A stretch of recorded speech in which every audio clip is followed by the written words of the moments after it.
President Rodrigo Duterte has advised two assistant secretaries from the Justice Department and the Public Works Department to resign due to alleged corruption. Presidential spokesperson Harry Roque says the two presidential appointees told to resign are Justice Assistant Secretary Muslimin Macarambon Sr. and Public Works Assistant Secretary Tingagon Ampaso Umpa. Roque says, quote, investigation conducted by the Presidential Anti-Corruption Commission revealed that ASEC Macarambon has regularly been intervening on behalf of suspected smugglers of gold and other precious jewelry at the Ninoy Aquino International Airport. The palace spokesman does not mention the particular cases allegedly involving Macarambon, but the Bureau of Customs reported the arrest of one of its employees and two passengers at the NAIA Terminal 3 for alleged conspiracy to smuggle 3 million pesos worth of jewelry last May 5. In Umpa's case, Roque says a DPWH probe showed he committed grave abuse of power and may have committed also acts of corruption by supposedly asking for certain percentages from projects awarded to contractors in the autonomous region in Muslim Mindanao. Roque adds it would be up to the Office of the Ombudsman to file charges against the two.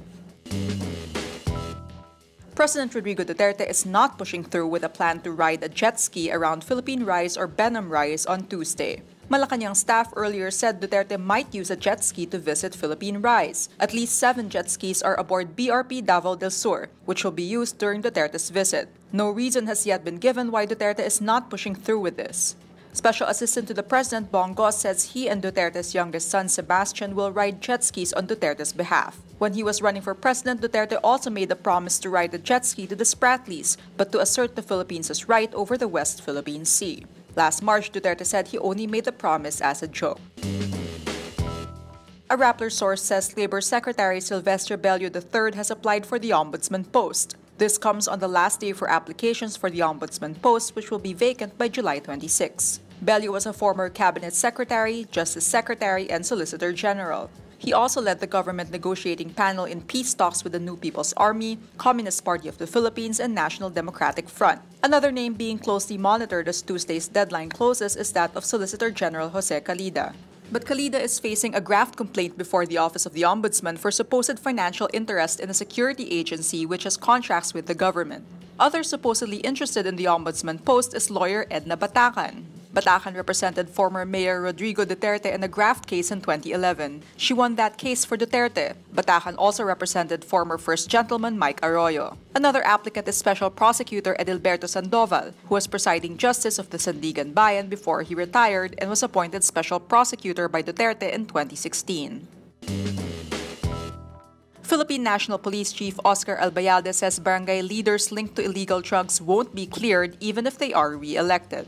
The drug-linked officials Albayalde is referring to are the barangay leaders recently identified by the Philippine Drug Enforcement Agency in its infamous drug list, which contained 207 names. The PNP announced a week before Election Day it would conduct Oplan Tokhang visits for the listed barangay officials, going straight to their homes to plead with them to surrender. The list has been criticized by rights advocates and security experts as a possible breach of human rights and a peril to case buildups.